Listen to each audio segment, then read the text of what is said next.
Welcome to Panel Up, your monthly pop culture panel. I'm John Campbell. And I am Mike Gargoni.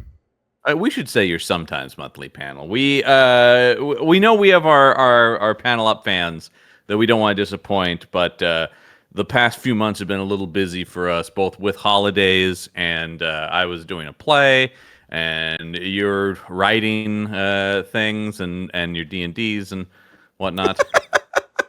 Also, I'm working on a novel, John. It's true. Yeah, but also, it was a bit of a dead zone. We tried to do a January one, and literally we were sitting here going, "Is there anything? Do you want to talk about that?" And look, the world is a bit of an insane place right now, and it makes like sitting down to like get incredibly enthusiastic about a thing difficult at times, and that's okay. But we're rallying, all right? We're rallying. Well, it helps when Marvel puts out a product and quality product at that. Thank you, corporate overlords. I mean, look, hey, if they're going to make good stuff, I don't know. I can't get too upset. Anyway, before we get into our main topic, I always like to ask Gargoni, what else? Is there anything else you have been watching? It doesn't have to be new. Watching, reading, playing these days? I mean, look. Again, like I said, the world is crazy. I've been seeking a lot of creature comforts of late. Sure. There is some stuff. I'm rewatching Buffy, and I know, look, Joss Whedon is a problem. I understand. Yeah, but he's not the only person who made that show. He's not the only person that made that show, and there's, like, it's such an integral part of my pop culture coming of age that it's, like, tough to just dismiss out of hand. Just finished rewatching the first season. We're moving into the second season now. My partner and I. She's never watched Buffy before. And, oh, wow. Yeah. Interesting. So, that first season, obviously, a little rocky, but I will say, holds up better than I thought it was going to. There's a couple of, like, real big misses there, but I think that's true of any show from the late 90s. And I think there continues to be some big misses throughout any network series. That even the good seasons of Buffy have a couple of stinkers in there. But sure. I do think I have heard people go like, maybe just skip the first season. Don't do that. That's not a good idea. No, and it sets up all the angel stuff. It sets up, rips the Band-Aid off of certain like romantic relationships that aren't going to happen. It's definitely got some growing pains, but absolutely, there's still a lot of quality television to be had in there. And look, yes, occasionally we're going to get a horny puppet episode, and that's not great. Yeah, that's not a good one at all. They thought that was very cute, yeah. And like a lot of like things that were written as situational comedies back in the 90s, there is some like, let's just call it what it is. It's a sexually frustrated jokes that maybe in hindsight look a little, with a modern lens, creepy and weird. Yeah, I would say not, at least from not as many as some, which is good. But yeah, sure. I mean, you make the thing in the context that you make it in. It's true. And, all you can go is like, it's a different time now. Yeah. But that all being said, Buffy is a comfort to me. I've also started rewatching Scrubs for the umpteenth time because we got that reboot of it coming down the pipeline here pretty soon. Scrubs is coming back. I know. I can't wait. I'm hoping this 9th season, because this will be the 9th season. There were no other seasons beyond the 8th, as far as I'm concerned. I don't even know why you need to say that. Yeah, I don't know. Yeah, it just comes unbidden to my mouth. But yeah, I'm hoping. Yeah, Scrubs is one of my favorite shows. It's always a comfort show to me. I'll just throw on random episodes at times, and obviously they got all the creative folks back. Bill Lawrence is running things, and that's the big thing to me. Yeah, is I mean, obviously Bill Lawrence really didn't write whatever imaginary season people think is called the 9th season. But it's after Scrubs, just like after MASH. It really did feel like that, where the network's like, no, you may be done, but we're not. There's money to be had. Yeah, that's cool. I love both of those shows as well. I'll give you two movies I watched that won't surprise you at all that I watched them. First off is The Rip with Matt Damon and Ben Affleck over on Netflix. Are they cops? They're cops, although they're in Miami, but they're a couple of Boston boys. But But yeah, it's a gritty, grounded police thriller where they're in a bit of a sticky situation with the cartels, and What? yeah, they have to do a lot of driving around real fast and shooting guns, and I enjoyed it. It's a cool movie. It's also one of those like somebody on this team is a rat. Are there any bananas and tailpipes or No, but the next movie I watched is much more banana and tailpipe energy, which is The Wrecking Crew. Momoa, Batista, The Wrecking Crew. that is two large men? Two giant men, and somebody killed their dad. Oh no. And this will shock you. They're not having it. They are just not having it. Somebody I would kills love their it if dad. it was like those two guys, somebody Yeah. kills their dad, and the rest is just like a melancholy drama unpacking their relationships with their father. No, they blow up a good chunk of Hawaii and kill a lot of people. But this will also shock you. They may be brothers, but they couldn't be more different. Yeah, of course. Dave Bautista's a stable family man.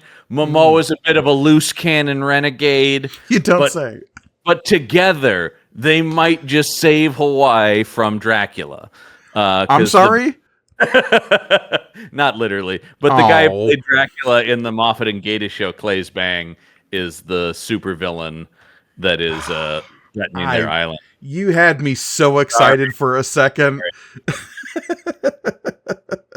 No vampires to be had here.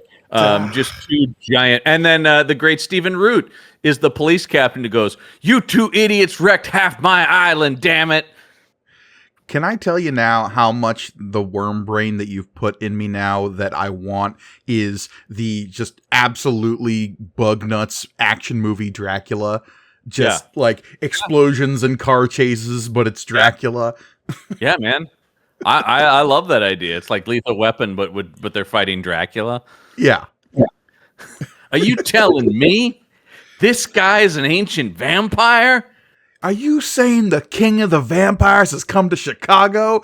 Get out of town. Shit. Dracula, of course, played by Denzel. Oh, yeah. Oh, man. That would be something. You know, every once in a while, somebody talks about remaking Blackula. And by the way, I do have a pitch because I think there's a lot of material on the bone there that, believe it or not, those 70s movies don't really dig into. They like skirt past some interesting ideas in there.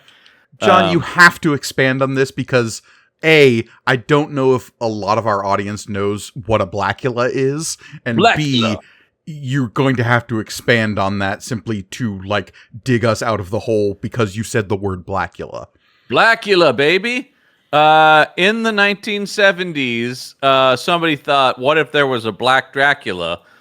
And we called it. The thing that I find funny, of course, is the movie's called Blackula. He is not named. He's not Count Blackula in the movie. That would make zero amounts of sense. Yeah, that's the part that makes zero sense. Well, actually, I think it's an interesting idea, which is he is, but his name is Prince Mamawalde, and he was an African royalty in like the 1700s who gets turned into a vampire by Dracula. Ah, I see. Against his will, of course. Of course. Because he's sort of a tortured hero more than a villain like Dracula. Although there certainly are plenty of versions of Dracula where he is a tortured hero. But anyway, yes. And so then he became a black vampire who was super cool. And he talked like this because he was played by William Marshall, who was a classically trained Shakespearean actor. But he also needed to pay his rent. Yes, I sure did. But because I'm a professional, it may be called Blackula, but I'm all in. A little Trevor Slattery, which we'll get to. But anyway, yes, there were two movies in the 1970s: Blackula, followed by its sequel, Scream, Blackula, Scream. There was also Blackenstein, which was not worth your time. Blackula's kind of fun. Blackenstein, Not so much. no. And because of the Meet the Monsters formula, we did both of those over on Go. You can listen to them in the archives of Campbell and Jones Meet the Monsters, because we never did the Dr. Jekyll movies, we never saw Dr. Jekyll and Mr. Black. That one we never got to, but that movie does exist. Okay. Anyway, Blackula's super fun. And like I said, there's some interesting, like, it almost talks about some societal issues and then just veers back into silliness. But there's some interesting stuff about, like, oh, he's like turning underprivileged black people into vampires, which leads to sort of a potential rise up against their oppressors. And I'm like, there's a movie. But this movie doesn't want to be that. But I'm saying I think a modern take with something like Jordan Peele's production company, or or something like Sinners. I'm not sure. I don't know if you could call it Blackula, but I think you could take the ideas of Blackula and actually make something interesting. Some elevated horror with it. Okay. So I don't know. Look into that, people. Is what I'm saying. I'm probably not the guy to make it, as much as I have enthusiasm for it. Sure. I'd be a weird choice, but I support somebody doing something with that IP. Okay. Thank you for explaining that to an extent where you don't walk away with John Campbell, mid-30s white guy, saying, I love if they just made another Blackula. No, I would like to see somebody should take the ideas, like a lot of movies. This is what Brendan and I always say on Campbell and Jones Meet the Monsters. Take the movies that have good ideas but don't execute. Remake those. That's why I love something like The Thing or The Fly, right? Like the 80s versions of those. Like, there were kernels of ideas that we can actually expand upon. Do that. Anyway, good segue, because I was going to say, that's a pretty good transition into talking about Wonder Man. Here comes Wonder Man. That's right.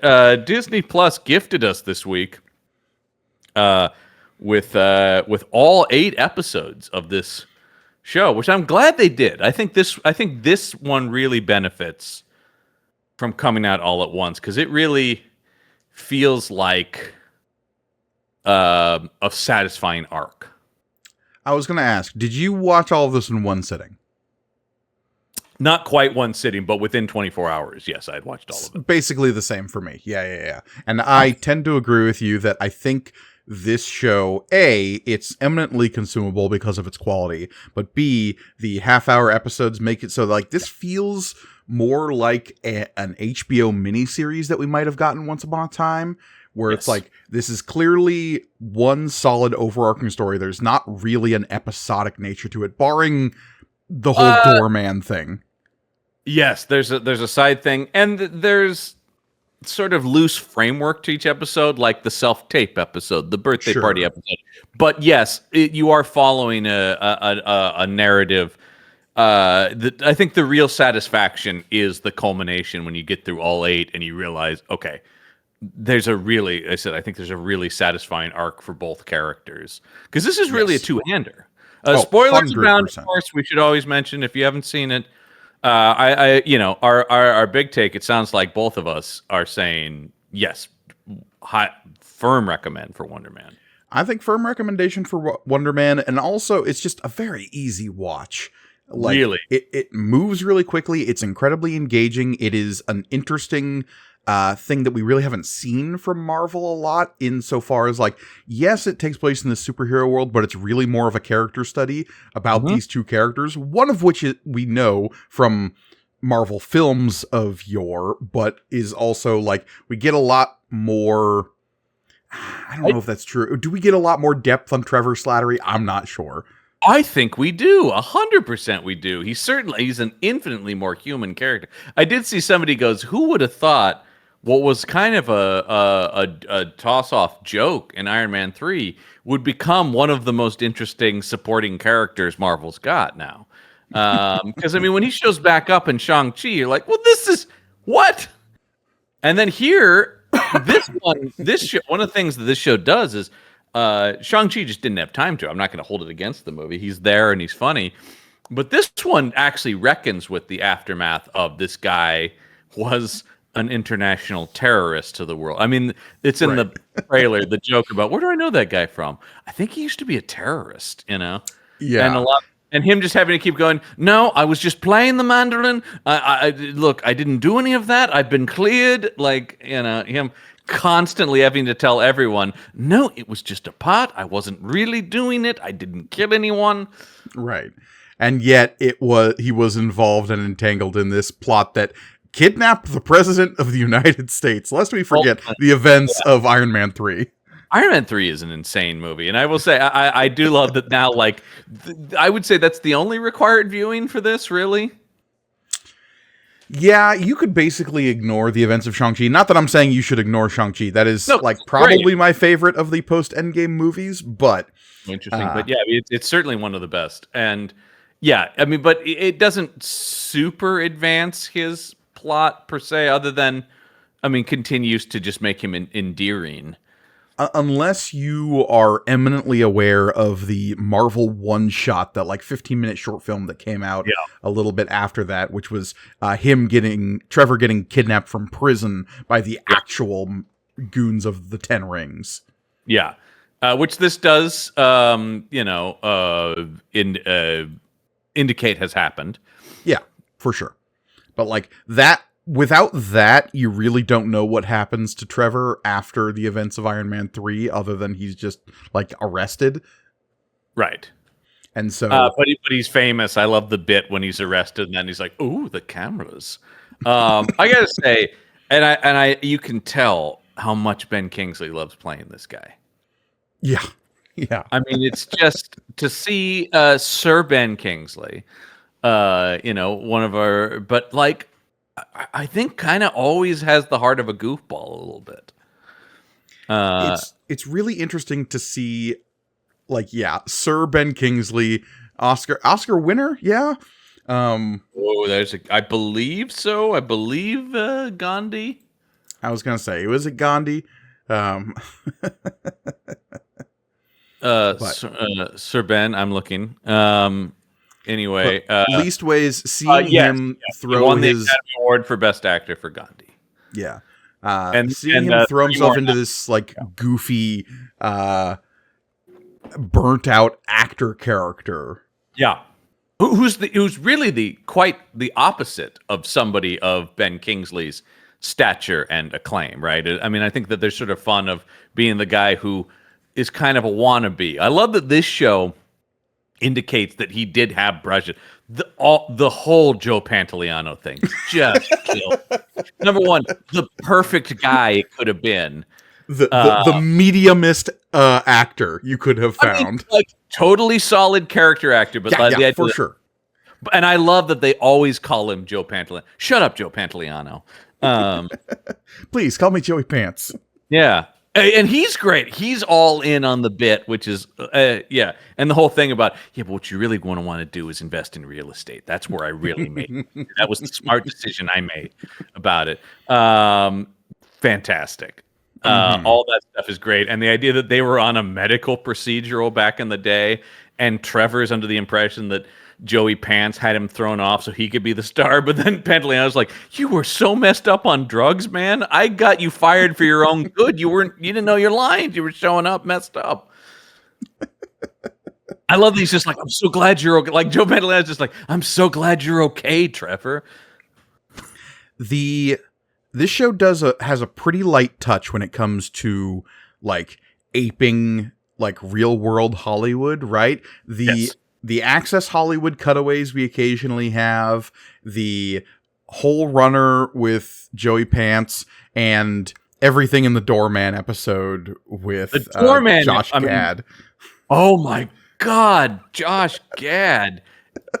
Once again, he similarly just delivers the idea of Hollywood insider Josh Gad.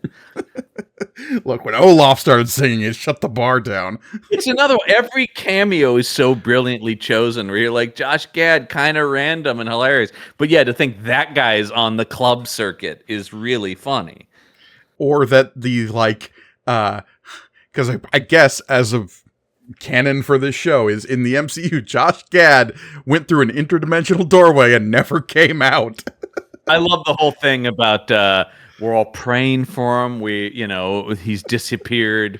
Everyone wants to know, where's Josh Gad? And that changed Hollywood. Yeah. People are also very. I saw a lot of people really fixated on Christopher Nolan exists in the Marvel Cinematic Universe because there's a reference just briefly Yeah. to like somebody wants to do a Nolan movie or something. I can't remember. There's just a quick reference that he's making movies, and people are like, "Whoa!" And I kind of assume that the Marvel Universe is essentially the same as ours with like pop culture. I mean, because there've been plenty of other pop culture. They've referenced Star Wars as existing. There's the Sure. bit in Iron Man 3 that Happy loves Downton Abbey. I mean, it seems like we're to assume that Earth 616 has roughly the same entertainment world as ours. It's one of those things that you can never really stop to analyze too closely, because when you do, you eventually get those runs of Ultimate Spider-Man where Sam Raimi is there making a movie about Spider-Man and suddenly Yeah. your nose starts to bleed. That's the kind of stuff. But it is like just for if you're going to make pop culture references, it's hard to make them for things that don't exist. Mhm. So it is like, oh yeah, we're going to talk about Aliens or Star Wars and have Spider-Man know those movies because if he's this does a good job of introducing this idea of Wonder Man, right? This idea Yes. in the show that Wonder Man was kind of a Flash Gordon-y, Buck Rogers, movie. Flash Gordon, yeah. Movie of the past that we even see is even an old movie when Simon Williams sees as a kid. He's seen it in a revival screening. Right. Which is a great way to open the show. I love that it opens in the like, I'm Wonder Man. The continuity, I guess, for lack of a better term, we get about Simon Williams's life in this show, I think is so like top to bottom cohesive and good about like we get basically the breadth of his life and everything that shapes him, and it's not top heavy in terms of how we get it. I think it is told very smoothly across all 8 episodes, and This is we one of those really get a sense for this guy over the course of his life. when you talk about, when we talk about the movies versus the shows, this really benefits from being a show and having the room to breathe. And also, I think it's I was arguing with a friend of the show, Brendan Jones, about this show. Believe it or not, number one, that we were arguing is hard to believe, and number two, that we were arguing about a superhero property. But You were like a married old couple. We are, yeah, 100%. Yeah, I accept this. And the thing that people don't understand is he's one of my closest friends, and that's our relationship. We're not mad at each other. We love each other. It's like that thing. Because people go like, "Why do you hang out?" It's like, "Oh, we love bickering with like." I wouldn't argue if I really vehemently disagreed with someone and didn't respect them. I would just go, I don't want to talk about this. Yeah, I wouldn't get into them. That's always my point about that. So when you listen to Campbell and Jones Meet the Monsters and we're, fully raised voices, know that we're having a great time. We're just those guys. But anyway, he'll say the show's good because he recognizes quality. But he's like, it's not what I wanted. It's not superhero. It's not really a superhero show. And my point is, that's what I love about it. It is a superhero show, but I love that the whole pitch is really, this is a guy who doesn't want to be a superhero. He has superpowers, but he just wants to be an actor. And the burden of that, and one of the things I immediately thought after finishing is, I'm going, in some ways, I don't think Simon Williams is a mutant. I mean, maybe he is. I don't know. They didn't get into how he got his powers. Baron Zemo gave him his powers so he could fight the Avengers. Yeah. We were note for the show. We were reading his Wikipedia page before this. I will say, I don't think either one of us has a great love or breadth of knowledge about Wonder Man beyond. I know his basic powers. I know him as part of the ensemble of Avengers characters, but I can't say he's like one of my guys.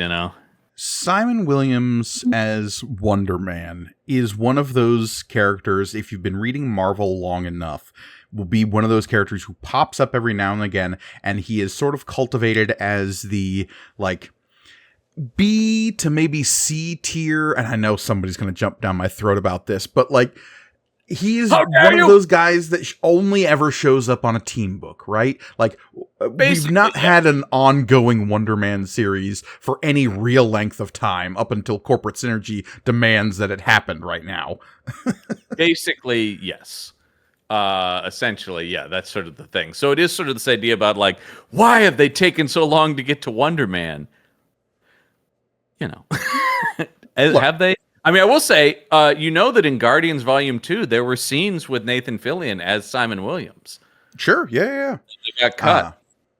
And whether or not I kind of would have loved Nathan Fillion as the guy who plays Wonder Man in this. Not that it's like a substantial role, but that would have been a fun callback. Sure. I can't remember what name they give him. They give him a great like 80s action hero generic Dick Burwell name or something. It's something like that. Yeah, I'll see if I can find it here in the list. But it's very funny. It's in like a God, what was the name of the guy who played Buck Rogers? He just died Stone recently. Macklin. Yeah, only Brendan and I were like, "Oh no, that guy died." Rock Hardbody. Yeah. I mean, he's that kind of guy. Rick Chunkface. Buck Rogers in the 25th century. Gil Gerard. Sure. Yeah, but I mean, it's that sort of thing, right? I love all that beginning, and so yeah, the idea too is like my point was. And I said to him, I want more things like this. And I don't mean literally like this, but more like, hey, let's expand the bounds of what a Marvel story can be. It's something you and I both really loved about Werewolf by Night, right? Yes. That wasn't a superhero story. It was a weird, like, B horror film that takes place in a superhero universe. Well, I think, honestly, Gunn was one of the first guys to really do that, where Guardians was... It's in the Marvel Universe, but that's a space opera. That is more Flash Gordon-y. It isn't a traditional superhero thing. And then I think this is under the Marvel Spotlight banner, which I think is smart, similar to Werewolf by Night. What does that banner even mean anymore? I take it to be things that are more standalone, like where I think it basically tells you like you're going to be getting something different. Like Werewolf, because it was on Werewolf by Night, it was on this. I don't know if there's been another one. Was it on Agatha? I don't know if it was on Agatha. I don't think it was. I think that's more. I think what they're the new Punisher special is going to have it. I believe. I think it's meant to be the ones that can be watched more independently. Was it on Moon Knight? Ooh, I don't know. That one it might have been. That would fit certainly, because I do think Moon Knight is another example of, it's a superhero story, but it's pretty out there. Sure, that's why we love it. The other thing, and that's why I think I love that they're experimenting more with TV, and I think one of the reasons we loved Thunderbolts last year so much was it felt different, even though it was more superhero-y. At the end of the day, the third act of that movie is about overcoming trauma. It really isn't about punching a supervillain in the face. Right. And this isn't about punching supervillains in the face. Wonder Man is about being Wonder Man, the character, and what that means to our main character, Simon Williams. Yes. And the idea, like I said, the whole idea about, the thing I was going to say that I immediately thought about him not being a mutant, or maybe he is, I don't know. But the end of this show really made me think, like, this is kind of our first indication of, like, there's prejudice against people with powers. Like, we are sort of seeding some of the themes of X-Men in this show. Yeah, like the whole idea of Department of Damage Control is now trying to get ahead of things, right? And stop these people before they use their powers. That's headed towards Sentinels and shit. That was definitely the running plot thread in this, because we have what's his name? He's shown up a bunch of times in the different TV shows at this point. The agent of Damage Control, Arian Moayed, played by as Agent Cleary. Yeah, Agent Cleary. Yeah, I love that he is just the suit that shows up, and I love that this really portrays him as middle management, because he's always seemed kind of high up until this show really makes it seem like, he's just answering to bosses. Because, he showed up in Spider-Man No Way Home. He showed up in Miss Marvel. And he's shown up in this now. Yeah. And he's always just sort of the guy that represents Damage Control. But like I said, I love that this gets more into, like, he's got a boss who's like, I need to see results. I love the whole bit about, we've got a super prison that isn't full. We got to fill that super prison. Right. It definitely speaks to this idea of we have a government that has all these tools, but not a ton to use it on, and that's super dangerous. Weird. A militarized government with a bunch of tools and no excuse to use it on unsuspecting citizens. Weird. Topical. And the idea about, like, that's money. If we don't, the government's going to cut our budget if we don't fill that super prison. They got a Red Hulk in there, man. I mean, come on. That's pretty good. They got a Red Hulk. I mean, I guess Abomination got furloughed, so he's out and about. This is the reason. Not a ton of people, because here's the problem: we kept killing all of our bad guys early in the MCU. They had a bunch of Avengers in there, but then Captain America broke them out. And like Justin Hammer's maybe in there. I doubt it. He's not powered. They wouldn't need him in the raft. Yeah. Although they've got a new location by the end of the show out in the Yucca Flats, because that's where Trevor is. I don't think that's meant. I think that's no. But that is the prison that we saw Abomination in She-Hulk. Oh, he wasn't out in the raft. Yeah, they've got a couple of locations, because the raft obviously is where the raft is its own thing. Yeah, that's where Red Hulk is. Because you got to. This is maybe the icebox, or name your super prison. Yeah, I mean, there's a bunch. Yeah, have we? No, Spider-Man movies haven't given us Ravencroft. No, we haven't gotten Ravencroft yet, but I'm sure we'll get there. We did in Venom. Yeah, I liked Let There Be Carnage. There was Carnage. There was for a given amount of carnage, I guess. Sure. Yeah, there was some carnage. I don't think that's false advertising. It was Carnage Light. Yeah, sure. But yeah, I like this whole idea. And so it's like, yeah, Simon Williams is a guy with anxieties, and sometimes that manifests as ionic blasts. I'm not sure we need to immediately get this guy behind bars, but that's what Agent Clary's sort of been tasked with. And then he suddenly asks Trevor Slattery to do his work for him, basically. Because the main thrust of the plot of this show is, and we learn it pretty quick, which makes for good dramatic tension. Right at the end of the first episode, after he has drinks with Simon, that he gets the call from Clary about, like, and I love the whole thing about I've made third contact, because we don't say third contact. That's not a thing in the spy world. Like, because Trevor is basically being blackmailed by the Department of Damage Control, which is effectively the new S.H.I.E.L.D. at this point, which isn't great for me personally as a comic book fan, but I can accept it. Well, I like the idea of Damage Control's expansion in this, from like the cleanup crew to now they've expanded and their budget's probably been increased. And so they're like, well, now we're going to try to prevent damage as opposed to just cleaning it up. And you're like, yeah, I mean, one of the things I like about it being the new S.H.I.E.L.D. is that they are bad at it. They show that they are not a good replacement for S.H.I.E.L.D., especially this show. Because Trevor was broken out by the Mandarin and then held in his weird Mandarin prison in Shang-Chi, he is still technically a wanted fugitive. And I love the shot of him just casually strolling through the airport and then being tackled. And then later people having like camera footage of him being tackled by the FBI. I love that whole thing. New York Times reporter. Isn't this you being arrested? No. I don't think that's me. The buildup of tension in that episode where they're getting interviewed by the New York Times is very good. I did not see the whole like turnaround on Trevor specifically as the hat that was gonna fall there.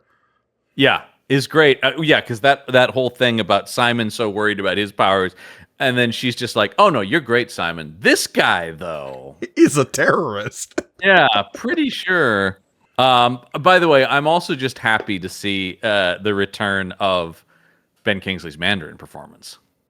Yeah. Oh man, which episode it ends with like the self tape of the Mandarin. Yeah. And he does the thing. He repeats my favorite line delivery from Iron Man 3, which is, "I did that." Hmm. When he does his like, "Someone blew up a base. I did that. Are you ready for another lesson?" It's the best. I And need to once again, rewatch Iron Man 3. Iron Man 3 is great. It's my favorite Iron Man movie. I mean, that surprises no one if you know my love of Shane Black, because he came in and Shane Blacked it. Yes, he did. Yeah. What if Iron Man was Lethal Weapon? And I would say it's better.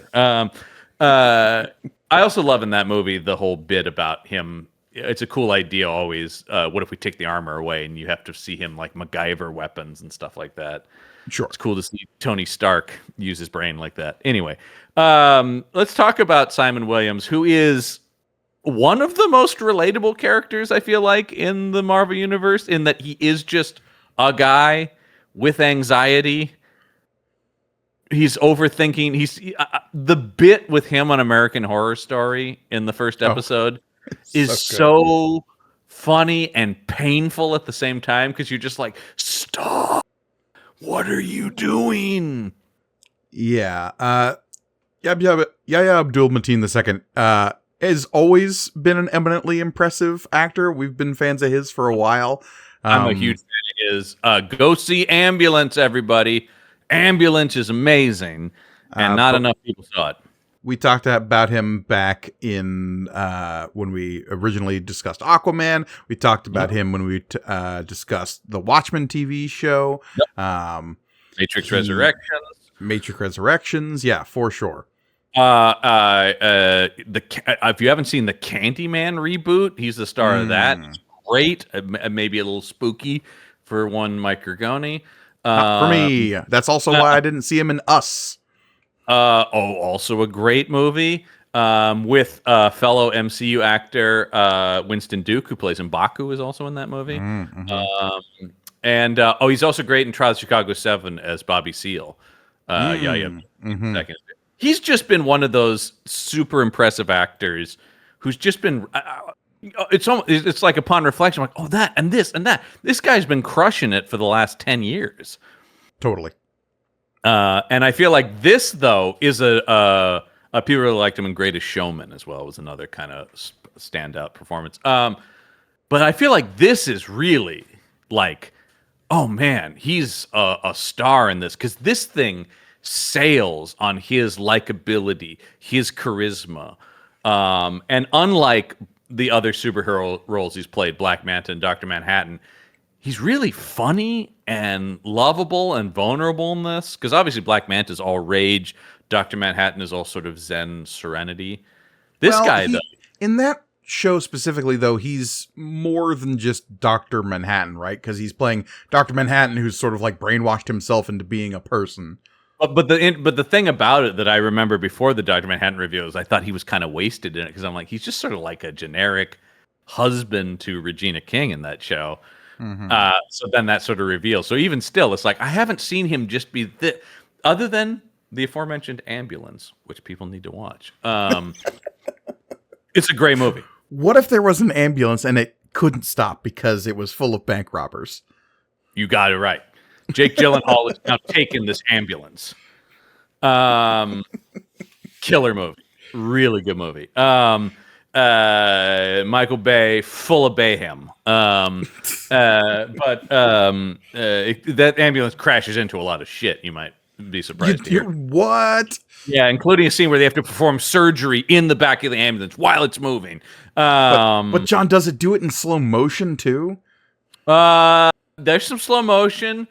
There's also Michael Bay. That's the first one where Michael Bay got his hands on some drone cameras, and he loves him a drone camera. That camera always is moving. Anyway, but I just was so struck by once again the effortless leading man charm of this character. But he's also really, I mean, there's a lot of levels to this, and once again, I think the longer format lets you spend a lot of time with this guy, and see all sides of him. What this show is really good at is peeling back the layers of neuroses that build into an actor in a way that like you and I have maybe been exposed to being in like theater productions and stuff. I will say this: the American Horror Story scene. I was like, I know this guy. Right. I'm not this guy as a sometimes actor. I'm the exact opposite. I'm a guy who doesn't want to get all that shit in my head. But I've met Sure. many of the amount of notes he's written on a single script page is psychotic. Because he's clearly in one scene of this American Horror Story episode. He has two lines. And he's put all this thought into the history of him and the main character. By the way, a cameo from Ashley Greene from the Twilight films, which of course we did discuss on Campbell and Jones Meet the Monsters. And I will say, one of the things we agreed on, he's right. She is one of the only really good things in those movies. She's actually manages a level of charm and humor that almost no other character has in those movies. So I was happy to see Ashley here. But he's revealing these layers to the actors, what can be the actor's process. Because like you say, there are levels to this thing. And I think the Simon Williams we see here has a level of like approaching like hyperfixation on his methodology in acting. And obviously the whole arc between him and Trevor is like sort of breaking some of that. Trevor is a more instinctual actor, right? That's his thing, is just do it, feel it. Because I love and I think this is true. I think there are, like I said, I've definitely met people like this. I love the line where you hear the director go, like the producer's like, what the hell's going on with this guy? And the director's like, I don't know. He gave a great audition. It's like, this guy does have talent, but he's just so in his own head about it that he's over prepared. And I also love that they like his first idea. They're like, oh, that's good. And then he's like, oh, once they open that door, though, he's like, and this. And then he's actually done research on what books should be on his desk and shouldn't that be here. And I love maybe we should call the writer, because that's probably what they intended and just didn't write it in the script. And they're talking about, like, we're not going to make our day because of him. I need you to fall in this bit of moonlight. Well, wouldn't it be more interesting if I fell 3 feet to the left? Well, we'd have to change the whole lighting scheme for you to do that. Yeah, and then I love the look she gives the lighting guy when he goes, oh, we could do that. And she's just like, shut the fuck up. Like... It's so good. And I love, too, that he knows all the people where he's like, oh, I love your work. Your episodes of Sons of Anarchy were the best of the series. Like, it's just like, he's good. He is good. I mean, and we see that, of course, because, of course, he will eventually, spoiler alert, get cast as Wonder Man. But by the way, one of the challenges that he has as an actor is acting as an actor, right? Yes. The layers here really speak to the craft of acting that Yahya Abdul-Mateen is bringing to the role of an actor who is playing these parts as Simon Williams, who will be Wonder Man. I would love to talk to him about how much he connected to this and how much he clicked in, because I feel like he just was able to open himself up to every anxiety and neuroses that an actor has and just let that play in his character. I mean, he's doing all the weird vocal warm-ups and stuff in the trail. It's all the stuff. It's all the stuff that I roll my eyes at as, once again, a sometimes actor. And as I mean, we both dabble in performance-based media, whether that be here where it's just a discussion panel, or like you take it to sometimes acting, I go over to Material Components, which there is a heavy performance element to that. Even if it is improvisational, it is inhabiting the headspaces of characters and figuring out like how to evoke those characters at a moment's notice when I have like to balance multiple NPCs. Like there is a performative thought that goes into those. And I think what you see here is there's sort of two lanes to go down, right? There's the hyper prepared Simon Williams, who's done all the notes and everything, and then there's the Trevor Slattery, which I would put myself more in the camp of a guy who's just like, I'm going to say the words, I'm going to see how you're playing them, and I'm going to say them and match your energy and just sort of feel the scene out. I've never been a guy who's very good at homework, so I'm It's never called going to be that. acting, dear boy. Yeah, I mean, well, and yes, it does definitely. It is very appropriate that they meet at a screening of a Dustin Hoffman movie, Yeah. and of course, he would love the story of Dustin Hoffman dressing up as a homeless guy to convince the director that he could play Ratso Rizzo in Midnight Cowboy. Is that would be something that Simon Williams would revere, and Trevor Slatter would probably be like, "Oh dear God," That screams desperate. Yeah. Yeah, I mean Hoffman was one of the. Of course, I mean that story comes from Laurence Olivier talking to Dustin Hoffman. Is the "Have you tried acting, my dear boy?" Because it is just a thing where it's like you don't have to live it, man. You can just turn it on, and that's sort of the old school Shakespearean actor was like, we're gonna go to the bar and then we're gonna roll over to the theater and do a matinee. Let's go, like whatever.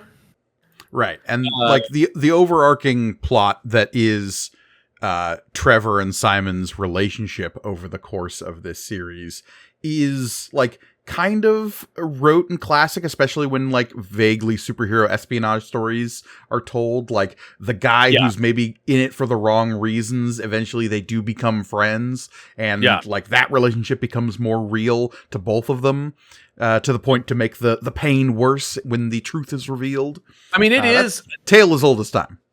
It is, but it's so well written and performed here. We should mention the creators, Destin Daniel Cretton, director of Shang-Chi and director of this year's later Spider-Man: Brand New Day. And the other show and main showrunner here is Andrew Guest, who, if you look at his credits, has been a staple of a lot of our favorite sitcoms.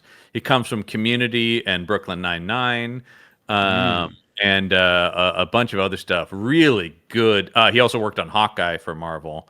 Oh, nice. He worked on the criminally underrated Suburgatory and Marry Me, which is another show I liked that got canceled. He also worked on Brockmire, which I was a huge fan of. He was a 30 Rock writer. So I mean, this guy is he's currently one of the writers on Community the movie, which is still in development. 6 seasons in a movie. But he was a major voice in Community. I think Kevin Feige, or at least somebody on at Marvel, is a Community fan because they've hired a lot of Community alums. Well, yeah. Also, that speaks to the quality of that show. I just rewatched the first Paintball episode the other day, and that show is from magic. Fast and Furious director Justin Lin, which is so fun. They brought in an actual action director to direct that episode.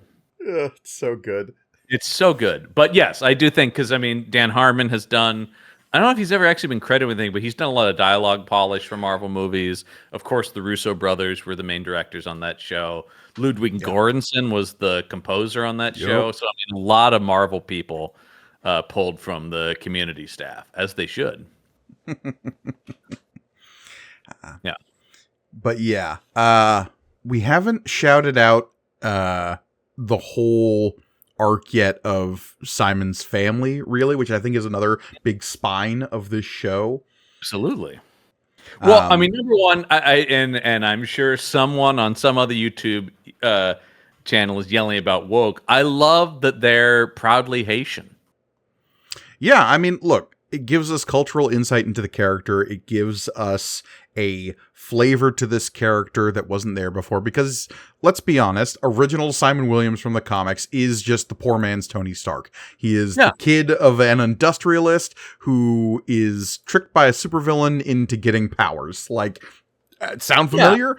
Yeah, I mean, it's well, because once again, we were talking about this beforehand, and I think it's true. A lot of these characters weren't created to be. I mean, actually, none of them were created to be characters that lasted decades, and so it was just sort of like, let's create an anti-Tony Stark. That'll be a fun character for them to go up against in this issue. It wasn't like Stan Lee wasn't sitting there going, and then 50 years from now, Simon Williams will be, Because I don't think they would have. They just tossed it off. It was an idea. But just to let our listeners know, yes, Wonder Man, Simon Williams, the character, does go back to Stan Lee. This character was introduced in 1968, Avengers number 9. 9, yeah, issue 9 of the Avengers. I mean, it's that's but pretty he early. was, like you say, written to be a one-issue bad guy. He 'cause shows he up. doesn't- He's given doesn't powers come by Baron Zemo. He's tricked into or blackmailed into fighting the Avengers. Kind of Yeah. a combination of the two. And then He doesn't he come back for is like defeated 100 and Right? Yeah. he's in a coma in their basement for 100 issues. Yeah, I mean that's what I mean. Is like, yeah, he wasn't. It was just a thing.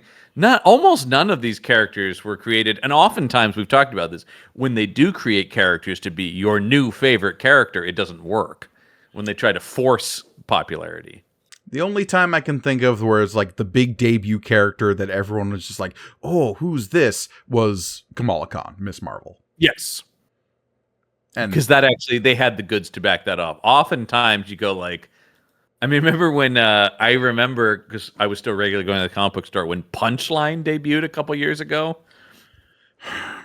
The new what Harley if we made Quinn. an anti-Harley Quinn? Yeah, who is actually still in love with But the I just Joker. remember them going like, "Have you chosen what Punchline cover you're getting?" I'm like, "I'm not getting any. I do not care." But they were just like, "You better get ready, everybody, bet because this is going to be one to have in your collection." Punchline number one. Mm-hmm. And I was like, "I'll pass. I've been through too many of these." And can I talk about where is Punchline? I think she still technically exists in the Batman universe, but she doesn't. Nobody talks about her. No, still is she not such a big deal in Fractions Run right now? I don't know if she. I think once again, I think she might have been on the fringes of Zdarsky's run, but I don't think she's even in Fractions Run at all. And Zdarsky's a man who knows a punchline. He sure does, and you know, there are some things you inherit. I did see. By the way, speaking of that, did you see Tom King the other day going, "I can't believe they haven't brought Alfred back." He goes, "When I killed Alfred, I never expect him to stay. That he's still dead is crazy." He's not wrong, honestly. Like, Alfred staying dead is one of the wilder, like, wow, we're just going to keep on doing this, huh? No Lazarus Pit Alfred anytime soon? Really? King was like, I expected the next guy to immediately resurrect him. Like, Yeah, no, he's still technically. I mean, they've got the AI Alfred now that Fractions created, Sure. which is a kind of a good non-destructive middle ground there. Anyway, I would be. saw that. Eventually, we're going to get, like, resurrected hot young Alfred, right? Check it out, Master Bruce. I can bench more than you. Oh, shit. Yeah. Time God. displaced young Alfred. Holy shit, Alfred, those abs. This is an Alfred fresh from the war. Yeah. Oh God, he'll be in a costume. Somebody will do that. Yeah, Now it's I'm only a matter of Batman. time. He'll be the rival for the Batmantle. He'll be the new Talon for the Court of Owls, obviously. Yeah. But then he'll end up coming to his senses, and then something will explain why he rapidly ages. It always gets back to, we always talk about it always returns to the status quo eventually. It always bends back towards what you remember. Anyways, so yeah, most of this show, though, is about these two guys trying to get cast in revered director Von Kovac's reimagining of Wonder Man. And I gotta say, I love Von Kovac and how insane he is. And second superhero performance within a calendar year's time of Zlatko Burek. Who played the evil president in Superman. Yeah. Yeah. And it's a great job here of being eccentric genius director. Because the stuff when he has them auditioning, I really am rolling my eyes at, like, having them improvise scenarios as, like, he is your mistress and you're wanting to, break things off, but you need him to live. I'm just like, and the point of any of this is what?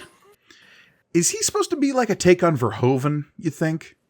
I think he's Verhoeven. I think he's Kubrick. I think he's kind of a lot of the classic eccentric guys rolled up into one. Because I got a lot of Kubrick from him. I do see the Verhoeven, the European, like, I reimagine American myth into. Yeah, there's a few different guys I think that they've combined into being Von Kovac. These mysterious, because there is something about the, like, European auteur, Polanski a little bit. I mean, these guys who are like, these guys are kind of allowed to be nut jobs in a way that American filmmakers aren't. When we're introduced to him and he's like, yes, welcome to my prison of opulence, as I call That's it. just very Verhoeven, yeah. Well, because once again, that's that the filmmaker. Because Verhoeven has that thing where it's like, I see. I think Herzog is a big influence here too. He also has that, like, through my European eyes, I see the horror of your culture. Did you see? There was a quote from him a couple months ago where he's like, I watched Keeping Up with the Kardashians. It is horrifying. Scarier than any film I have ever made. You know? He's not wrong. Yeah. Just like, I love the idea of Herzog. I just want to, by the way, Werner Herzog, please start a YouTube channel where you just do reactions like reality TV, and it's just you going, this is a horror. I have stared into the bleak face of our consumer culture, and I have been left, my soul worn thin, like leather stretched across the rack. I do like that. I think some of it is a little bit of an act with that guy, too, because I do like, somebody talked about when he was doing voice, because he does the voiceover for Conan's travel show. Yeah. Which is very funny. But they talked about when he came in to record it, somebody said the greatest Werner Herzog thing. They said they have just a bowl of candy in the front of Team Coco offices, and he's like, "I must go." But he looked at the bowl of candy, and he goes, "But first, a little treat." And just like, it's the greatest. And I'm like, I love knowing that even the guy who's like the horror of the world is like, "Ooh, candy." My partner was looking for documentaries the other day, and so I saw one of his pop up there. I'm like, maybe not the Herzog. I mean, genius filmmaker, but yes, a tone for sure. Great documentarian, but stone cold bummer. Yeah, dear Lord. Yeah. I believe it was the one he did on the rainforest, and like, look, it's good, it's insightful, but yeah, where he's just like, look what man has wrought. Yeah. Yeah, I like the volcano one where he just goes and looks at like volcanoes and stuff and is like, dear God, the destructive force. I just love him reacting to stuff. I mean, this is the best part of Grizzly Man is he does not play the audio of the guy being killed, but you get to watch Werner Herzog with the headphones going, oh my God, this is a carnage. Yeah. Horrifying. This will haunt me to my dying day. I can't believe he was in a Star Wars. And it's great. I mean, his acting, he's in the first Jack Reacher movie. I love his acting career. Of course, his Parks and Rec that we think about. I just want to move closer to Disneyland. That's the thing, that's where I'm also going, like, I'm not sure if it's an act, but he definitely knows how he comes off to people, that he's willing to poke fun at it. And this guy, like I said, is amazing. The guy who plays Von Kovac here. And just this whole idea about like, and I love his vision board, and he's showing them the movie, and he's playing the opening song. Yeah. Can you envision it? Yeah. The empty vacuum of space. We move towards an alien planet, but it is not an alien planet. It is Earth. But yeah. But it seems alien. It's just, and then this place, and he just kind of stands there with his. He's great. You had a conversation with your mother. She dreamed of hedgehogs. I love all stuff that if a director, I wouldn't know what to do with that. Because I'm really a guy who responds more to like, I'm sorry, did you want it faster or louder? I don't. Dream of hedgehogs. I don't know what to do with that. That's not a thing that you can play. Okay, sure. You didn't get the hedgehog read on that take, John. Yeah, I just did a thing with it. Not a director as crazy as that, but I just did a thing where it was more intellectual in the direction, and I would just be like, yeah, what is that you want me to physically do, though? Like, I can't. Sure, I can keep that all in my mind, but I'm like, did you need me to step over here? Faster, more intense. Yeah, I think I would do well with a George Lucas. Where I'm just like, got it, boss. Anyway, yeah. So a lot of the show is that, and yes. What I loved is we knew Trevor Slattery was in, but it really is a two-hander. It really is their relationship. Oh yeah, is for the sure. core of the series. I mean, it And is the absolute core of the show is the two of them building this relationship of these two very different styles of acting and finding each other in the middle, and also like building each other up from the lowest place an actor could possibly be at either end of their careers, right? We have Simon at the beginning of his career, having never had a break because he can't get out of his own way, and Trevor, who has destroyed his career, doing anything and everything up to and including being lured into a terrorist plot.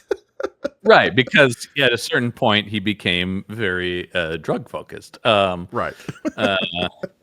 The fact that I mean, the only fight scene we really get in the show is between Trevor's old drug dealers and Simon. Yeah. The whole bit where they go to what they think is the drug house and it's the guys making candy is also a great bit. Yeah. I mean, I will say this show does do a lot of things consciously, but not in a shitty way, I think in a clever way, to undercut at every turn when it seems like it's going to turn into, oh no, house full of drug dealers, got to fight them. Oh no, they're just guys making candy. Mm-hmm. You know what I mean? Like, it's just at every turn, it's just like, no, yes, this is the same world of the MCU, but like, we're not on the front lines of fighting crime. No. That's just not what we're doing. Those are some of my favorite superhero stories. Like, I always really appreciate the like more slice of life, just surviving stories in your Marvel comicses. That's why something like the Fraction Hawkeye run is so good, right? Is like there's a smattering of superheroics in there, but what makes stories like that stand the test of time is that they're more character focused and more of a like focus on what these characters' day-to-day existence is like when Clint Barton has to wheel himself out of the hospital for the 19th time because an android blew him up. You don't see the android fight, but you see him dealing with having to get pushed out of the hospital in a wheelchair. Well, those are always the TV shows I've responded to. I mean, Fraction talked a lot about the Rockford Files being an influence on that Hawkeye run because that was about a guy who was a TV detective who's like, ow, my back hurts from that, you know, like that sort of and same thing here. I was trying to explain this show to somebody and I just said like, because they're like, it's a superhero thing. I'm like, yeah, but it's really about a guy who has superpowers is like, I just want to be an actor though. Like, I don't want to be a this guy isn't dreaming of joining the event. I feel like if you had made Comics Wonder Man, whatever that looks like, as a show, it would just be like another superhero thing. You'd be like, okay.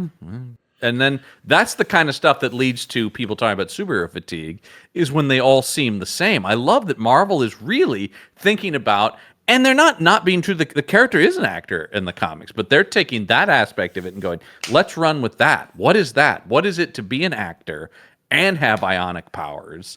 You know, because and the actor that might thing be kind of cool. for Comic Book Wonder Man, the actor thing came later too. It was superhero ionic powers first. Yeah. The actor thing sort of came later because again, his original appearance, he was like anti Tony Stark, still son of an industrialist, hyper wealthy guy. Right. Yeah. I mean, it was once again because nobody was thinking about this as a long ongoing character. Yeah. But I think it's so but I think that one of the things that they're very smart about is that they look at these characters and they go, what is the core of them, right? What is the thing? And then, ooh, that's interesting. What makes him unique? How do we not just make him another Tony Stark? Oh, well, he's an actor. He's a wannabe actor. He doesn't want to use his powers. He doesn't want to be a superhero. He wants to play a superhero in a movie. That's all he wants to do. But, and then we'll get to now the whole idea of the doorman rule creates this really cool conflict that Hollywood has banned people with powers from being in movies and TV. What I found so funny about that episode is brilliant, by the way. The show comes to a screeching halt to explain the doorman rule in incredibly finite detail about like how this guy called the doorman. Like, what is the first third of it? Probably I was like, no, what are we doing here? Yeah. And then you start to go like, oh. And then by the end, when you pull out and it's Simon Williams hearing about the doorman rule, you're like, this is brilliant. This is absolutely, and once again, something you can only do in an episodic television format. You couldn't stop a movie for 20 minutes and do this, you know. No. And like they do the whole thing in black and white to a certain point, and like I found it so interesting that we get the Doorman's origin story, but never Simon Williams's insofar as the superpowers are concerned. Like obviously this whole show is Simon Williams's origin story, but yes, because he does become something of a superhero by the end of it, not in a traditional way. But we don't get like where his superpowers come from. Because I like that the show knows that doesn't really matter.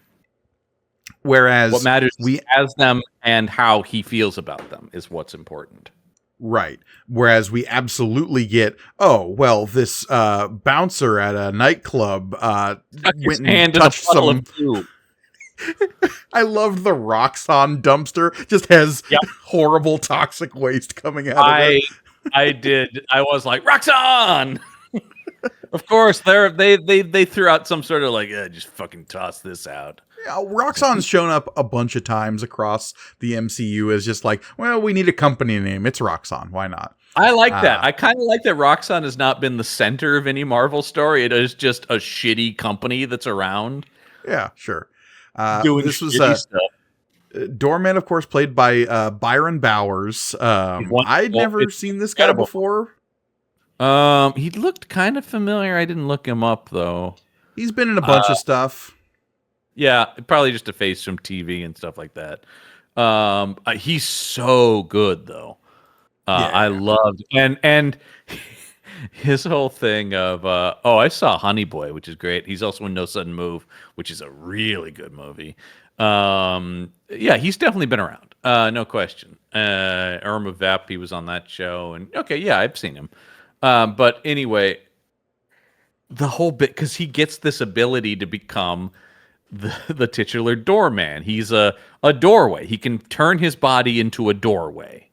Yeah. People can walk through him to either like move through an extra dimensional space that will also allow them to like go through solid objects, which he can also do. He's a little bit like if Cloak from Cloak and Dagger was also Kitty Pryde.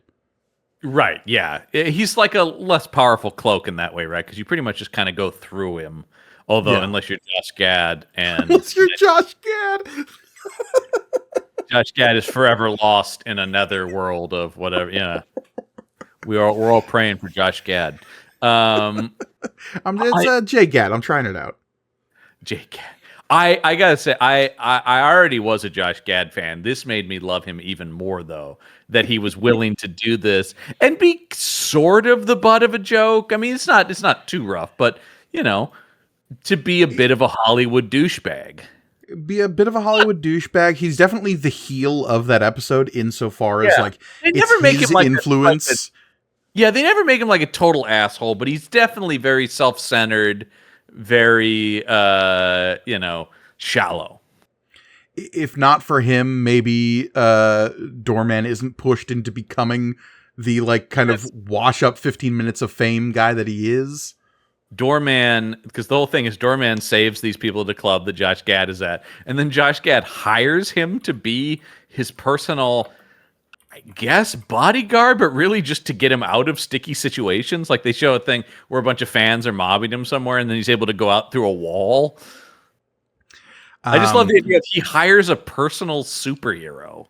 Yeah, which would be a thing in a superhero world. Of course, it would be. There's so much fun expansion of the Marvel universe itself in that, where you are like, oh yeah, it's something we do talk about a lot, which is the mundane use of powers.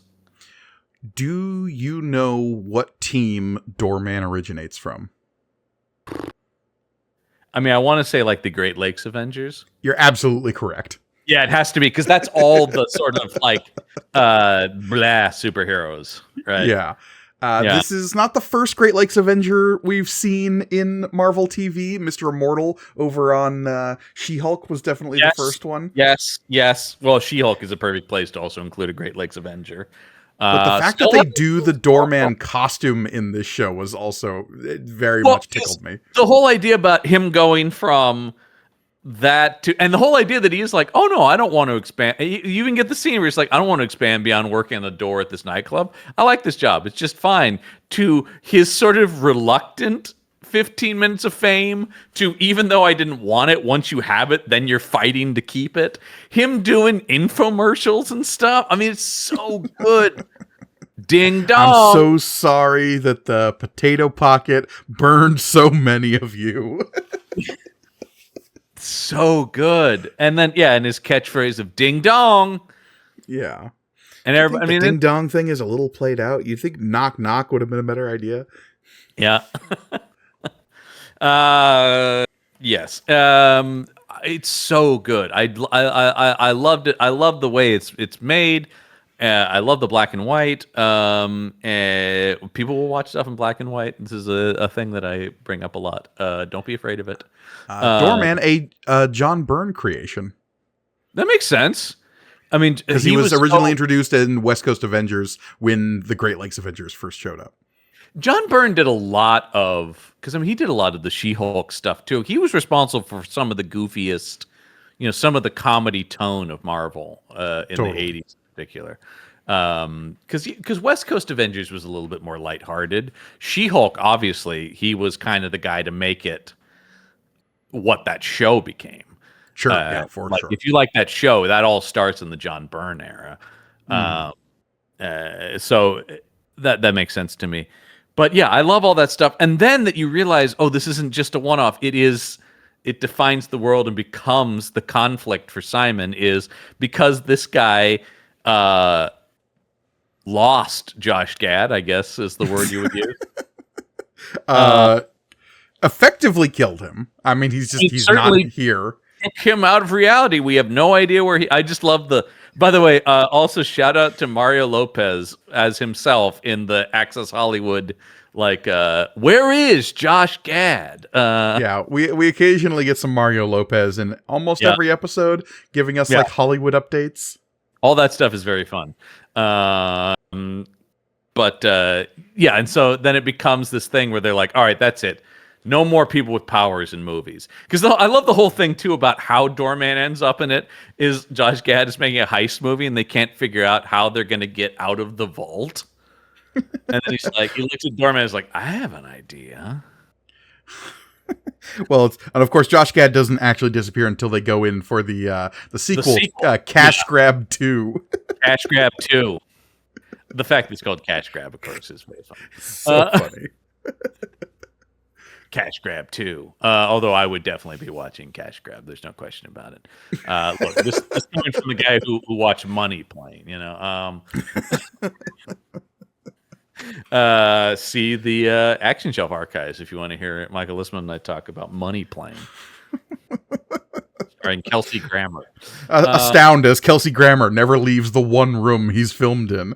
I think they literally shot at his house, and he was like, I'm available on a Sunday morning if we can get those scenes in.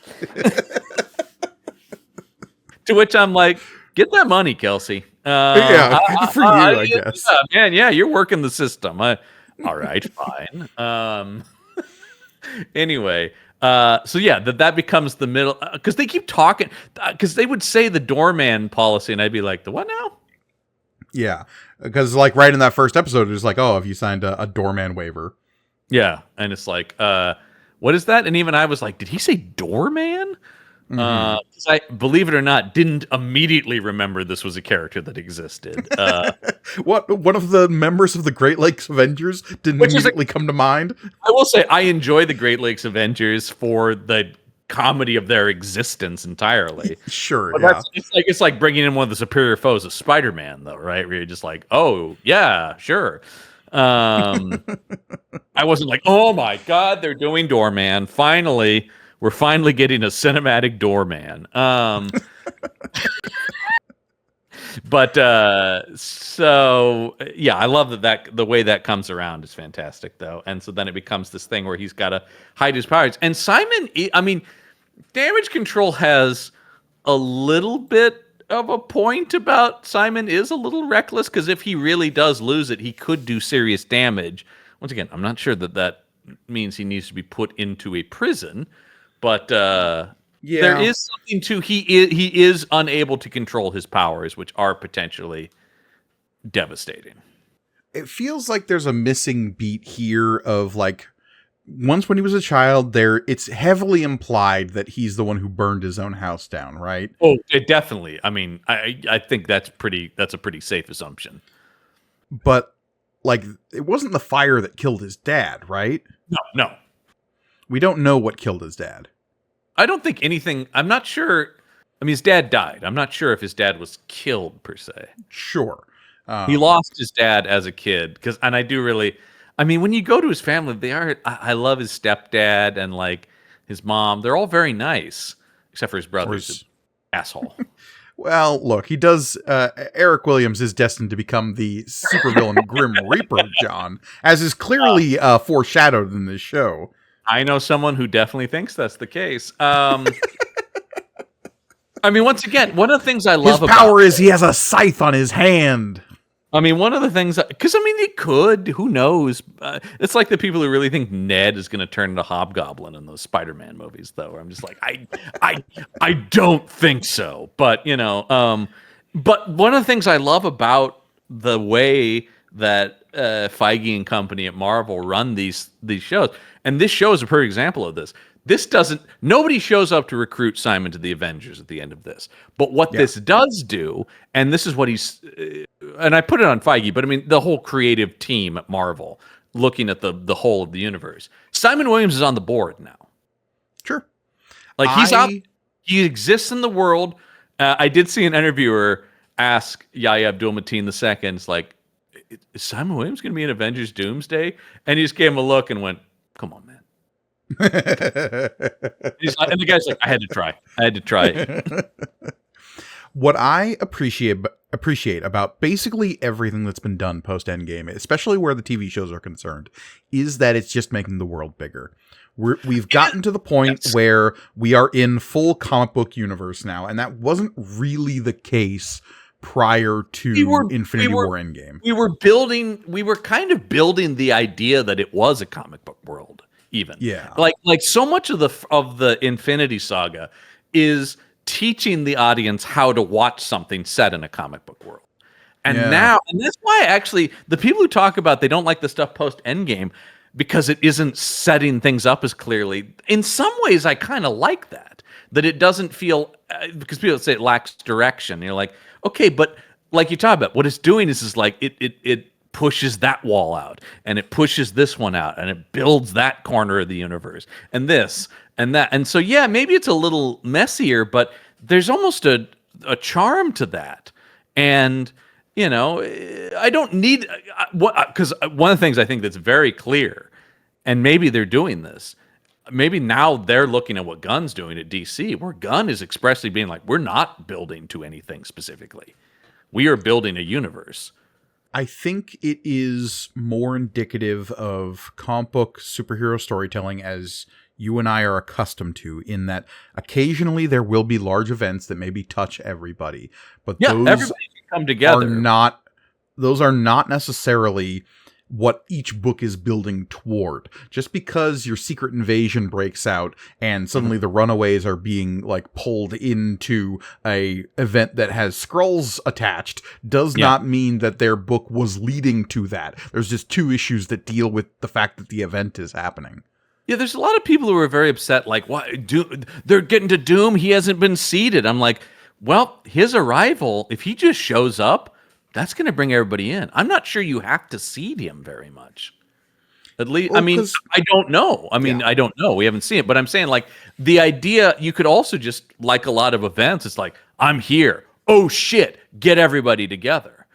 I think your statement about teaching the audience how to, like, watch superhero or consume superhero storytelling is really interesting and insightful, because we're so used to big comic book events where it's like, well, this villain showed up. Well, who is that? We'll explain it in the event, but this is the first time he's showing up. And up until now, that hasn't been the case in the larger superhero franchise. It's always little seeding things, setting things up. And it's like, you don't necessarily need that. You can just have the big threat is here. We got to deal with it. And this time around, it's Doctor Doom, and that feels a little shorthanded simply because Doctor Doom is such a big deal, right? But yeah, but I also don't think, I think unlike Thanos, this is the beginning, not the end of Doctor Doom. Right. And even I think this Thanos is was reliable. like when he first shows up in Infinity War, it is still just like, well, this guy's kind of been in the background for a couple of movies. He hasn't really done anything until he shows No. up and kills Loki. I mean, that's an interesting point too. Is like, really, if you look at it, how much was Thanos really seeded beyond we knew he existed? He showed up at the end of the first Avengers, and he showed up in Guardians 2 or Guardians 1? Guardians 1. Guardians 1. Yeah, and that's because that's the first time he's played by Brolin Yeah. in Guardians 1, and he's at the end of the one where he grabs the gauntlet. He's in the post-credits scene, and he does the "Fine, I'll do it myself." Yeah. I don't remember what movie that was. Civil War? Who knows? Sorry, one of them, yeah. But I mean, it was like, aside from a couple, they were mainly seeding the Infinity Stones more than they were seeding Thanos himself. And so I think, but one of the things that Feige has said is Endgame was the end of something. Doomsday and Secret Wars is the beginning of something. They are not looking at this as a capstone as much as the launching point to do whatever they're going next. And I think that's a healthier way to look at it, as instead of this is the culmination of the multiverse saga, is this is the end of the multiverse saga and the beginning of what they've already told us is the mutant saga, which of course it is, as it should be. I need my mutants. I've said this before. I'm a Marvel super fan, but above all, I'm an X-Men fan. Always been my favorite book at Marvel. As a whole, I have my favorite characters, but as a comic book, X-Men is my jam. I mean, I'm not necessarily going to say same because I'm more of a Thor and Hulk guy, but like, of course. But the thing about X-Men is, and why I always like, I love this. It's always kind of sort of been its own thing. Yeah. Yeah, it's a universe unto itself. So that's why I'm saying, like, I'm a Marvel fan, but even over Marvel, I'm an X-Men fan. The world of the X-Men, and so that's why when they were separate, I was always fine with it because I'm like, well, there's more than enough X-Men to explore. Oh my god! And I do think it's gonna be very interesting to see how they merge, because they could spend the next 10 years just making X-Men related things and never come close to running out of characters, stories, or ideas. It's gonna be interesting to see, because I do think trying to corral X-Men into a movie is tough. Yeah, and look, when we finally get our third crack at the Dark Phoenix saga, because that's got to happen, right? It's got to be a show, though, right? I mean, I feel like the next response is to do it, or do it as like a like a Secret Wars Endgame, it as a trilogy or something. I think that, to me, that would be the key to cracking it. If it's me, I say just don't. But there's other X-Men stories we can tell. That's the big boy, though. I'm saying if you're going to do it, give me Days of Future Past. That's what I want. Or not Days of Future Past. Give me Age of Apocalypse. There you go. Yeah, you could do that. The rumor, and once again, rumor. Who knows? Is that Mr. Sinister is going to be the Thanos of the X-Men movies, which I think would make sense. Like, everything is going to bend towards Sinister in those films. Give me a build up towards something like a reworked version of Sins of Sinister. I don't know if you read that event in the Krakoan era stuff. I did. It was great. And wild stuff that you can do with Sinister. Call Bryan Cranston, because I saw an interview with him where he said, who would I like to play Mr. Sinister? Woohoo! I'm like, number one, I love that you know who that is, because he goes, I don't want to play anybody who's been played before. I want to originate one of these comic book characters. And he goes, I'd love to do Sinister. I'm just like, fuck yeah. Can he go like snobby charming enough? I don't know. I've never seen him in a role like that. Yeah. I think he could. I mean, I think he's an actor who could do anything. Sure. And so I've never seen Bryan Cranston doing Caddy. You know what? There's a Jimmy Kimmel sketch where he does. Do you remember that? By the way, look this up, everybody. There's a Jimmy Kimmel. Do you remember that MTV show, My Super Sweet 16, that was all about like spoiled rich girls? Yes, there's a chunk of my brain that's devoted to remembering that, and not my mother's birthday. If you haven't seen the Jimmy Kimmel parody of it, My Super Sweet 60, which is Bryan Cranston playing a spoiled, rich 60-year-old man going, "It's my day." Uh, yeah, and Okay, and his best pal Bo Bob Odenkirk, and sidekick Good, baseball guy yes. going, "Yo, Brian, they got to give you what you want." Check it out. It's one of the funniest things, and he is the thing I love about Cranston is whether it's Malcolm in the Middle, whether it's Breaking Bad, whether it's his amazing performance on The Studio, he's all in to everything, and he's Sure. just as committed to this as he is, and he does throw Aaron Paul out of his party, of course, because he wasn't invited. I enjoy their friendship. Anyway, all that is to say, Wonder Man, very, very good. And like What I a said, hard transition. well, but like I said, also my ultimate point is I hope they keep experimenting like this. I hope they and I Yes. know that they've talked about that they are really looking at, because the early idea with the TV shows was we're just going to do what we do in the movies, but in a longer format. And now they said they're thinking of them more like TV shows, and they're really going, what can we do to take advantage of the TV format? These can be smaller stories. These can be more personal stories. They don't have to just be a movie broken up into 6 parts. Right. And you can kind of see that as a clear division between something like Falcon and Winter Soldier and something Yeah. like Werewolf by Night or this. Absolutely. And I love Falcon and Winter Soldier. That's not, but Falcon and Winter Soldier Sure. would have also been a great movie Yeah. if that had been the Arguably, next. maybe should have been. I don't know. I mean, I think it would have been successful either way. Yeah. But I think the idea of coming up with things that could only be TV shows, or like I said, the role of Wonder Man, people would have been like, "What is this movie? It's like an indie drama." I don't. About the know what actor's process. Yeah, I mean, people. I think though, because I've seen plenty of people be like, "There's no villain in this show, and he doesn't even put on the costume until deep into the series." The You villain know? is your own personal neuroses about doing a good job. Yeah, because like nominally the threat is damage control, but they're not. They're they're just there to put the stress on the plot. They're not even really the Yeah. villain per se. They're a mechanism by which the friendship of Trevor and Simon is tested. Yes, for sure. And so I think that's the thing I like about this is this really works as 8 half-hour episodes. That's the other thing too. Yeah. They didn't try to expand this into more episodes or longer episodes. And then obviously, I would be remiss if we didn't bring this up a little bit. Of course, every time I played an episode of Wonder Man, they started a teaser trailer for Daredevil Born Again. And oh, do I need that in my life? Put that in my veins. When you give me a trailer scored to Childish Gambino, I'm already paying attention, and then I see that it's Daredevil. Oh boy. Oh man, the song choice is amazing. Jessica Jones showing up and kicking ass. And of course, poor Matt Murdock. He just wants to be happy. You think he's going to be put through the ringer on this one, John? It looks like it, yeah. I like D'Onofrio said that Wilson Fisk was going through a physical transformation this season, and people thought, "Oh, is he going to get big like the comics?" No, he's getting slim and fast. It looks like based on the trailer. That He's scene in a where he boxing punches the ring guy- for some reason? Yeah, he punches Yeah. the guy, and the guy spits out blood. Once again, though, that this shows you what I love about what they're doing with Marvel. The fact that we have Wonder Man, and the next thing is Daredevil.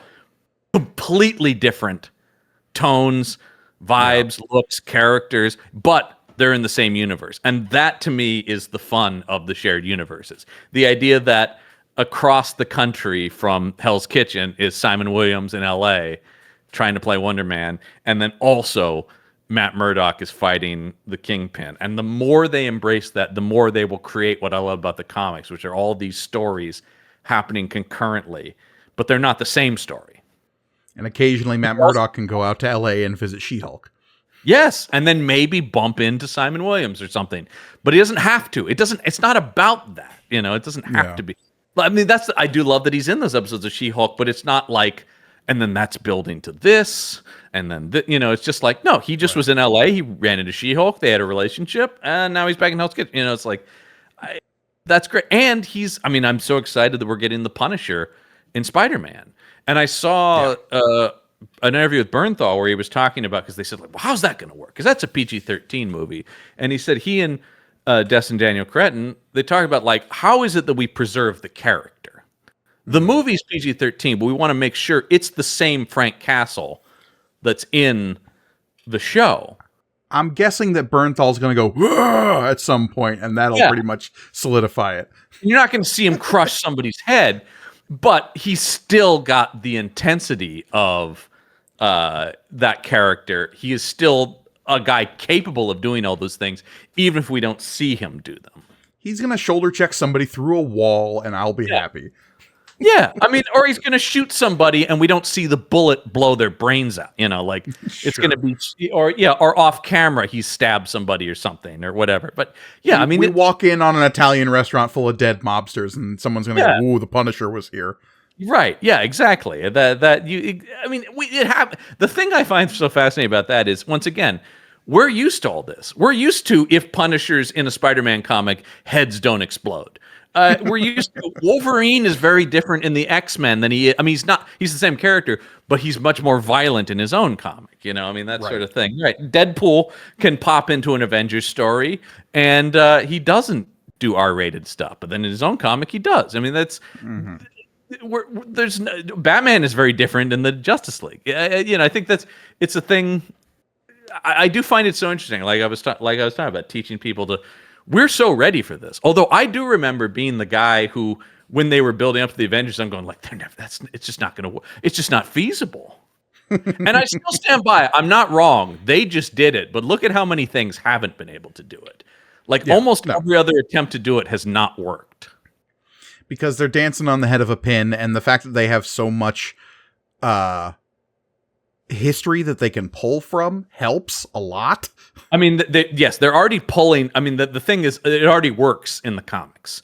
And so all the smart thing they did was they were really good about endearing us to the characters. And so by making us like Iron Man, Captain America, Thor, like by making us like each of those characters, then it's like, oh, I want to follow them. And then who do they know? Oh, I like them.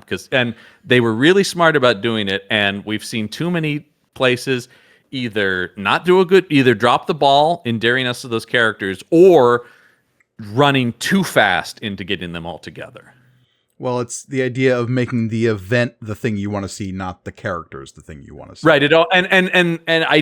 I get worried anytime people in the press are talking about the next movie before this movie's come out, and you're like, ooh, don't assume. Right. I've already got a 7-movie contract. You're like, dude, we haven't even seen the first movie. Let's cool it. John, you're also the guy who said, I was excited every episode when they showed me a trailer for Daredevil that's just coming out next month. Yeah, but they've earned that. Okay. What I'm saying is, when I've seen nothing and they're already telling me 7 movies down the line, that's why I thought Gunn was really smart about, like, well, we're making the Superman movie, and if people like it, maybe we'll do more. We'd like to do more, but we're not saying, but this is a singular story. That movie does this will lead up to Crisis on Infinite Earths. Yeah, that movie does a great job of not feeling like a trailer for other movies. Yes. Which has been a problem. Especially in that one Justice League movie where they stopped the movie to show us trailers for other movies. Yeah, I was going to say specifically for DC, but for a lot of stuff where it's just like, this is movie 1. And when you see movie 5, to which I'm always just like, why don't you show me movie 5 right now? When Russell Crowe shows up and says, "You're part of a bigger world, Mr. Mummy." That movie is and once again, of course, we covered that on Campbell and Jones. That movie is a perfect example of what not to do. But also, that's a movie that ends with a setup for a sequel, and I'm just like, yeah, I don't know what that movie is. Like, it ends with like, and there'll be more of these, and I'm like, more of what? I don't even understand. Monsters.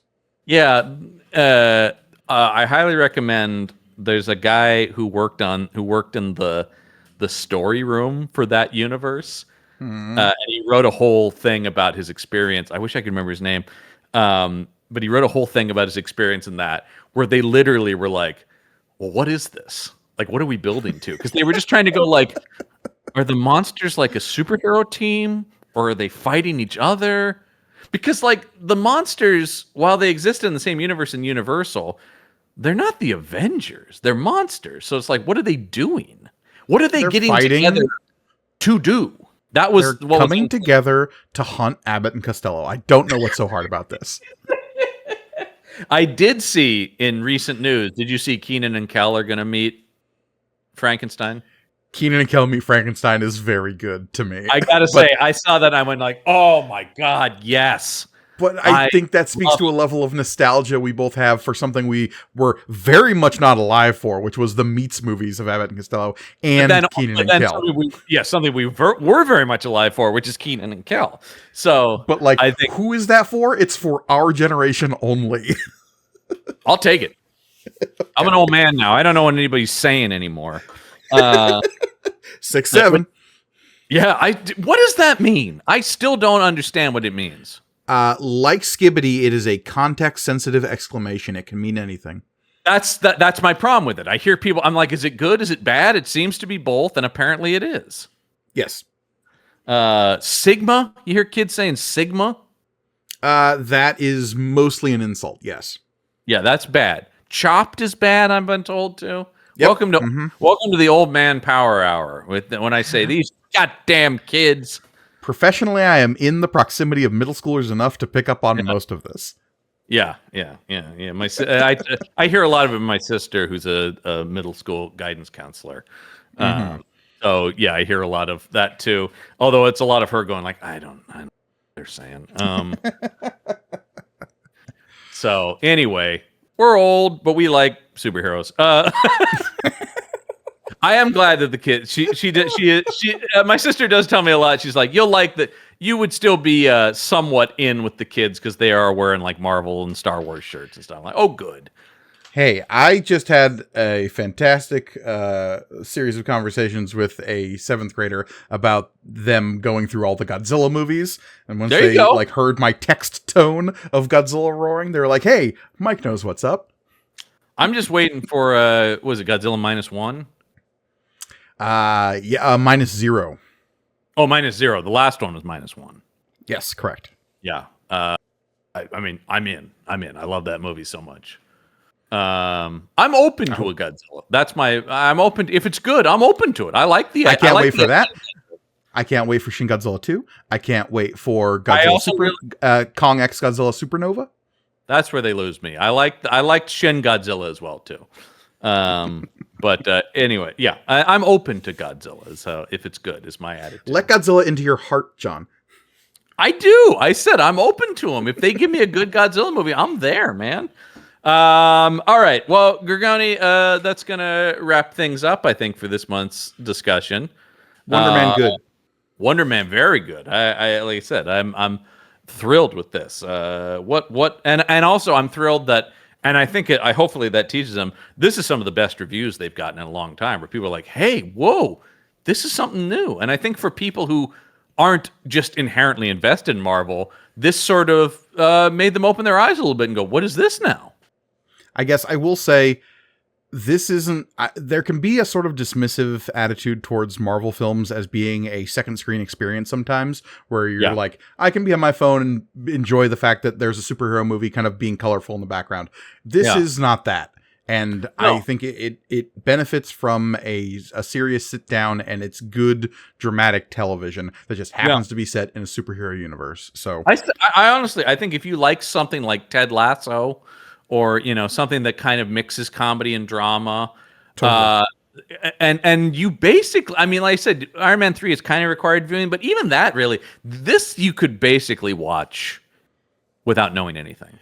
You just need to know that Trevor once played an Iron Man bad guy. That's all you really need to know. And they do a fairly good job of explaining that like he was a villain at some point and was kind of hoodwinked. Anyway, very good.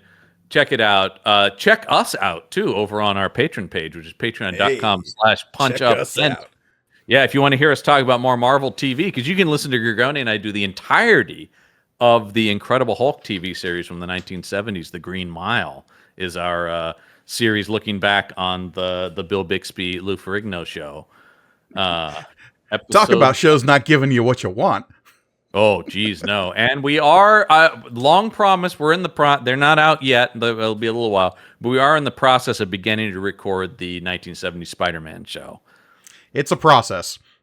It's interesting. It does some different stuff, though. I mean, and we've talked about that show in some ways tries more to be like comics. It's still a 1970s TV show, though. Yes, it is. All right. Well, that's going to do it. Where else can people check us out, Gorgoni? Over on YouTube, youtube.com/@punchupentertainment. There you can see our beautiful faces as we talk about Wonder Man, if you're not already. You can also read some Star Wars comics along with us over on May the Panel Be With You, which is on this usual feed, but you can read the comics over there on YouTube.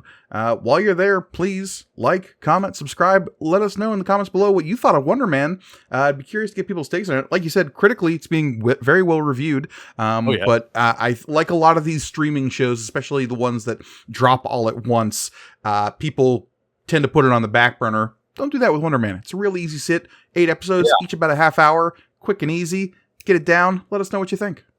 Yes, absolutely. But I think that's going to do it for this month's episode of Panel Up. I've been John Campbell. And as always, I am Mike Gorgoni. And until next month, we're going to panel down.